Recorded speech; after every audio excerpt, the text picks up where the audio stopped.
आता महिला उभ्या आहेत कारण फार ते बोलते.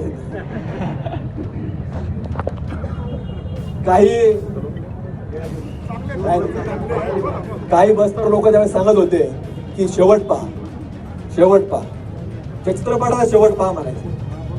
पण शेवट तुम्हाला सांगतो, धर्मवीर संभाजी महाराज शेवट नका पाहू. तुम्ही शेवट औरंगाचा पहा. त्याला महाराष्ट्राच्या बाहेर जाऊन नाही दिला, त्याला गाडला इथंच. आणि 2024 वर्ष लक्षात ठेवा,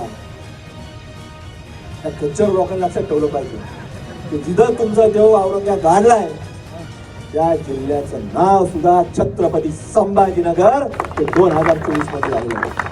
ते विसरून सांगणार नाही. हे कोण करू शकतं?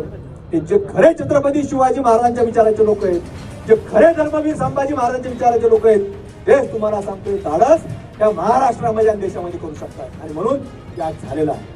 म्हणून शेवट तो चित्रपटाचा शेवट नाही. शेवट कशाचा आहे? तर औरंगा काढला ज्या वेळेला त्याने 40 दिवस, जसं आता जाधव ताई सांगत होते, 40 दिवस धर्मवीर संभाजी महाराजांचे हाल केले. त्यांना पकडलं गेलं. अरे पकडून बांधून तर कुणी वागायला सुद्धा नाही. पण जर एकटा तुम्हाला संभाजी महाराजांना सोडला असता, तुझे 100 ने 1000 लोक जरी आले असते तरी संभाजी महाराजांचे 1000चे 1000 तुम्हाला सांगतो फाडून टाकले. पण दुर्दैव, हरकत नाही, आज ते जरी नसले तर त्यांच्या विचाराने आज जिल्ह्यामध्ये गावागावामध्ये अनेक त्यांचे मावळे तयार झाले. आणि म्हणून ते मावळे त्या ठिकाणी सुद्धा उत्तर देण्याचं काम करतात. त्यामुळे त्याची चिंता काय कुणी करू नये.